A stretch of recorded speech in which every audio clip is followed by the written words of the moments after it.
এছাড়াও সংখ্যালঘু মানুষ নাকাশিপাড়ায় মানে সম পরিমাণেই আছে। তাদের ক্ষেত্রেও আমার সরকার সংখ্যালঘুদের ক্ষেত্রেও বিভিন্ন কর্মসূচি বাস্তবায়িত হয়েছে।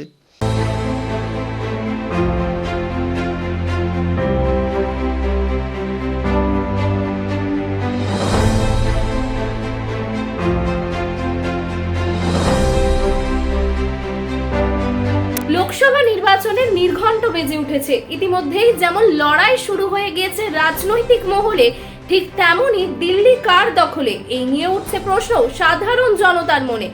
এবার দিল্লির আসনে বসবে কে বা কার দখলে দিল্লি, তা জানতে অবশ্যই চোখ রাখুন সংবাদ শিরোনামের পর্দায়। 2021 বিধানসভা নির্বাচনের পর বেশ কিছুটা সময় চলে গেছে। বিধায়কের এলাকায় কতটা কাজ হলো কি বলছেন নাকাশিপাড়ার বিধায়ক? দাদা, বিধানসভা নির্বাচনের পর থেকে বেশ কিছুটা সময় গেল, কোন কোন কাজগুলো হলো নাকাশিপাড়ায়? নমস্কার, আপনাদের স্বাগত, ধন্যবাদ জানাই। আমি 2021 সালের বিধায়ক হিসাবে নাকাশিপাড়ার সব ধরনের মানুষের আশীর্বাদ ও শুভেচ্ছায় নির্বাচিত হয়েছি। তার আগেও আমি তৃণমূল কংগ্রেসের তরফ থেকে 2001, 2006, 2011, 2016 জয়যুক্ত হয়েছি এবং 10 বছর যখন বামফ্রন্ট সরকার ক্ষমতায় ছিল তখন আমি বিধায়ক ছিলাম। এবং একটা কথাই জানি যে মানুষের পাশে দাঁড়িয়ে মানুষের যন্ত্রণা ব্যথাকে সঙ্গে নিয়ে তাদের যতটা লাঘব করা যায় আমাকে সেই দায়িত্বটাই মানুষ আমাকে দিয়েছে। তা আমি 2001 সালে আমাদের নেত্রী শ্রীমতী মমতা বন্দ্যোপাধ্যায় ক্ষমতায় আসীন হওয়ার পরে নাকাশিপাড়া বিধানসভা কেন্দ্রে আমি আমার জীবনের বৃহৎ যে অ্যাচিভমেন্ট, সেটা একটা সরকারি মহাবিদ্যালয়। আমি আমার বিধানসভায় প্রস্তাব দিয়েছিলাম যে নদিয়া জেলায় একটি গভর্নমেন্ট কলেজ, স্বাধীনতোত্তর পর্বে কৃষ্ণনগর গভর্নমেন্ট কলেজ আছে, বাকি আরও সরকারি মহাবিদ্যালয় হলে নদিয়ার ছেলেমেয়েরা অন্তত উচ্চশিক্ষায় শিক্ষিত হতে পারবে। আমি ওনাকে প্রস্তাব দিয়েছিলাম, উনি প্রত্যুত্তরে বলেছিলেন জায়গা দাও এবং কোন কোন জায়গায় হবে। তা আমি প্রথম আমার নাকাশিপাড়া বিধানসভা কেন্দ্রে আমার নিজের গ্রাম মুড়াগাছা, অত্যন্ত প্রাচীনতম জায়গা যেখানে বিদ্যাসাগর মহাশয় শিক্ষার আলোকবর্তিকার প্রদীপ জ্বালিয়েছিলেন, সেই স্কুলের 10 বিঘা জায়গার ওপরে একটি সরকারি মহাবিদ্যালয় আমার স্বপ্নকে বাস্তবায়িত করেছি 15 সালে। 13 সালে ভিত্তি স্থাপন হয়েছে। এছাড়াও দেবগ্রাম, চাপড়া এবং কালীগঞ্জেও আমাদের নেত্রী বাংলার মুখ্যমন্ত্রী মমতা বন্দ্যোপাধ্যায় সেই মহাবিদ্যালয়গুলোর স্বীকৃতি দিয়েছেন। একই সময়ে 13 সালে কাজ শুরু হয়, 15 সালে তা বাস্তবে রূপ নিয়ে চালু হয়। এছাড়াও আমি 2টি কৃষি মান্ডি কৃষকদের স্বার্থে, যেহেতু নাকাশিপাড়া বিধানসভাটা কৃষি প্রধান ব্লক, সেই কারণে 2টি কৃষকদের স্বার্থে আমি কৃষি মান্ডি তৈরি করেছিলাম। সেটা বর্তমানে সারা পশ্চিমবাংলায় 1 নম্বরে আজকে অবস্থান করছে। একটা ন্যাশনাল ল্যাবের পাশে বিডিও অফিসের ফ্রন্টে, আর একটা বেতরুরি রেগুলেটিং মার্কেট। এছাড়াও আমি ITI, সর্বশেষ যে কাজটা আমাদের মাননীয় মুখ্যমন্ত্রী এবং পশ্চিমবাংলার স্বাস্থ্যমন্ত্রী শ্রীমতী মমতা বন্দ্যোপাধ্যায়কে আবেদন করেছিলাম যে নদিয়া জেলার সর্ববৃহত্তম ব্লক, এই ব্লকে যে প্রাথমিক স্বাস্থ্যকেন্দ্র রুরাল বেতরুরি হসপিটাল, তাকে স্টেট জেনারেল হসপিটালে রূপান্তরিত করা 100 বেডের, সেটাও তিনি বাস্তবে রূপ দিয়েছেন এবং গত প্রশাসনিক মিটিংয়ে তিনি সেটা উদ্বোধনও করে দেন। সেটা চালু হওয়ার পথে। এছাড়াও ITI এখানে আমাদের সরকার করে দিয়েছে। রাস্তাঘাট, গঙ্গা ভাঙন, নদী ভাঙন থেকে শুরু করে বিদ্যুৎ প্রতিটা গ্রামেই করেছি। এবং বিদ্যুৎ দপ্তরে যখন আমাদের বিদ্যুৎ মন্ত্রী মাননীয় শ্রী শোভনদেব চট্টোপাধ্যায় ছিলেন, তখন এখানে পাওয়ার স্টেশন আমাদের মানুষের সুবিধার্থে আমাদের বিভিন্ন জায়গায় CPC মানে কাস্টমার কেয়ার সেন্টার চালু হয়।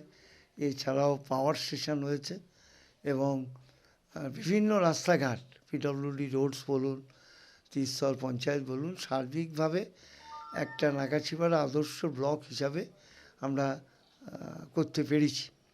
এছাড়াও উচ্চ মাধ্যমিক বিদ্যালয়গুলো এবং একটি স্কুল হেডমাস্টারমশাই রাষ্ট্রপতি পুরস্কার পাওয়া কানাইবাবু প্রাথমিক বিদ্যালয় বেতাডুরি, সেখানে সমস্ত স্কুলগুলোই আমি সোলার সিস্টেম এনে দিয়েছি বিদ্যুতের বদলে, সেটাও বিরাটভাবে আজকে প্রশংসিত হয়েছে।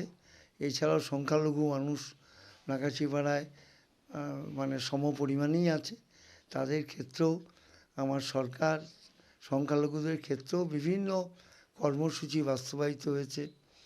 আজকে তাদের ছেলেমেয়েরা শিক্ষার ক্ষেত্রে স্টাইপেন্ড, অনেক ছেলেমেয়ে সংখ্যালঘুদের মেডিকেল স্টুডেন্ট হিসাবে তারা MBBS পাস করেও বেরিয়ে এসে আজকে চাকরিরত বা প্রাইভেট প্র্যাকটিসও করছে মানুষের উপকারার্থে। এছাড়াও আমাদের এলাকাতে বর্ধমানের সঙ্গে একটা যোগাযোগের বড় ব্রিজ আমাদের মাননীয় মুখ্যমন্ত্রী এবং পূর্ত দপ্তর সেই ব্রিজটা করেছে, নাকাছিপাড়ার সঙ্গে বর্ধমানের যোগাযোগ। এছাড়াও আমাদের অনেক কটাই ছোট ছোট পাকা ব্রিজ, যেগুলো ছোট ছোট নদী, ছাড়িগঙ্গা এবং বিদ্যুৎ এমন জায়গায় পৌঁছে দিয়েছে বর্তমান সরকার দীর্ঘ বামফ্রন্ট সরকারের আমলেও, যে ছাড়িগঙ্গার ওপারে হয়তো চর কুর্মিপাড়া আছে, চর চুয়াডাঙ্গা আছে, ওপার বাংলার মানুষ বসবাস করে এবং চর কুমড়িপাড়াতে মেজর পোর্শনটাই তপশিল উপজাতি সম্প্রদায়ের মানুষ, সেখানেও বর্তমান সরকার বিদ্যুৎ পৌঁছে দিয়েছে আমাদের আবেদনে। এছাড়া চর চাকুন্দি বলে কালীগঞ্জ ব্লকের অধীন দুটি গ্রাম পঞ্চায়েত আমার বিধানসভায় 11 সালের পুনর্বিন্যাসে ঢোকে, সেই এলাকা দুটোতেও উন্নয়নকে আমি পৌঁছে দেওয়ার চেষ্টা করেছি। এছাড়া আমার ব্লকে পিছিয়ে পড়া সমাজের তপশিল উপজাতি, তপশিল জাতি যারা বসবাস করে, বিভিন্ন কর্মসূচি মমতা বন্দ্যোপাধ্যায় তাদের ঘরে পৌঁছেছে। সর্বশেষ যে লক্ষ্মীর ভাণ্ডার এবং যেটা 100 দিনের কাজের যে অর্থ আজকে কেন্দ্রীয় সরকার বঞ্চিত করেছে অর্থ, সেটাও মমতা বন্দ্যোপাধ্যায়ের নেতৃত্বে আমার বিধানসভায় 100 দিনের কাজের টাকাও পেয়েছে এবং লক্ষ্মীর ভাণ্ডারও যারা যারা আবেদন করেছে, বিধবা ভাতা থেকে শুরু করে বয়স্ক ভাতা থেকে শুরু করে কেউই এই সরকারের কাছ থেকে দুয়ারে সরকারের মধ্য দিয়ে বা মুখ্যমন্ত্রীকে বলো মধ্য দিয়ে আবেদন করেছে। আমরা আশা করি যে 90% সেই সব মানুষ আজকে তাদের হাতে অর্থ পৌঁছাচ্ছে। লোকসভা তো দাওয়া বেজে গেছে, একদিকে বিরোধীদের পাখির চোখ হয়েছে বাংলা, অপরদিকে শাসক দল মানে আপনাদেরও পাখির চোখ। এর কৃষ্ণনগর থেকে দলনেত্রী প্রচার শুরু করলেন, যেখানে প্রার্থী হচ্ছে মহামিত্র অমৃতা রায়, কীভাবে দেখছেন? আমাদের সর্বভারতীয় তৃণমূল কংগ্রেসের প্রার্থী মহুয়া মিত্র বিগত দিনেও এই লোকসভা কেন্দ্রে মানুষের আশীর্বাদ দেওয়ার শুভেচ্ছায় নির্বাচিত হয়েছিলেন। কয়েকদিন আগে লোকসভার আগে তাকে বহিষ্কার করা হয়। ভারতীয় জনতা পার্টি কেন্দ্রীয় নেতৃত্ব নানান অগণতান্ত্রিক পদ্ধতিতে তাকে বহিষ্কার করে এবং বাংলার মাননীয় মুখ্যমন্ত্রী সর্বভারতীয় তৃণমূল কংগ্রেসের সভানেত্রী মমতা বন্দ্যোপাধ্যায় পুনরায় মমতা বন্দ্যোপাধ্যায়কে কৃষ্ণনগর লোকসভা কেন্দ্রে প্রার্থী করেছে। আমরা নিশ্চয়ই গর্বিত যে মমতা বন্দ্যোপাধ্যায়ের এই প্রতিবাদী কণ্ঠকে পেয়ে।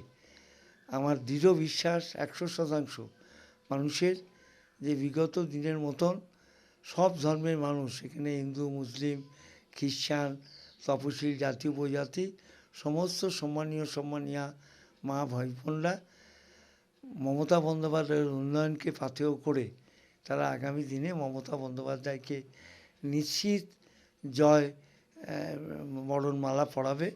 আমরাও আমার নাকাছিপাড়া বিধানসভা কেন্দ্রে ব্যাপক মানুষের আশীর্বাদ দেওয়ার শুভেচ্ছায় তাকে জয়যুক্ত করব। জনগণের গর্জন, বিরোধীদের বিসর্জন, নাকাশিপাড়ায় কতটা বিরোধী বিসর্জন হতে চলেছে? নাকাছিপাড়াতে আমি যখন 5 বারকার বিধায়ক এবং মমতা বন্দ্যোপাধ্যায়ের নেতৃত্বে মামাটি মানুষের সরকার উন্নয়নকে পাথেয় করি, আমার দলের যারা বুথ স্তর, অঞ্চল স্তর, ব্লক স্তর একটা পরিবার হিসাবে মমতা বন্দ্যোপাধ্যায়ের উন্নয়নকে সঙ্গে নিয়ে সব ধর্মের মানুষের কাছে আমরা আশীর্বাদ দেওয়া শুভেচ্ছা চাইছি। আমরা কোনো মানুষের কাছ থেকে এই উন্নয়নের বিরুদ্ধে আমরা শুনতে পারিনি। এখন গণতান্ত্রিক পদ্ধতিতে নির্বাচন করতে হয়, প্রার্থী দান করে, কিন্তু মানুষ জানে যে কোন মানুষটা তাদের সুখ দুঃখের দিনে পাশে দাঁড়ায়। আমরা মনে করি যে তৃণমূল কংগ্রেসের সর্বস্তরের কর্মীরাই মানুষের পাশে দাঁড়িয়েছে মমতা বন্দ্যোপাধ্যায়ের আদর্শ নীতি এবং তার উন্নয়নকে সঙ্গে নিয়ে। একদিকে সরকারি ৭৪টার কাছাকাছি প্রকল্প, আর সেই প্রকল্পের জন্যই বলা যেতে পারে বিধানসভার পর থেকে একাধিক নির্বাচনের জয় উঠেছে এবং লোকসভার আগে আওয়াজ উঠেছে তৃণমূলের গর্জন, বিরোধীদের বিসর্জন। নাকাশিপাড়ার বিধায়ক কল্লোল খান বলছে বিরোধীদের বিসর্জন লোকসভায় হতে চলেছে এবং শুধুমাত্র সময়ের অপেক্ষা। মানুষের পাশে মানুষের সাথে আমরা আছি এই বাংলাতে। আপনারা দেখছেন সংবাদ শিরোনাম। দেখলেন তো অনেক কিছু, এবার দেখুন নতুন কিছু।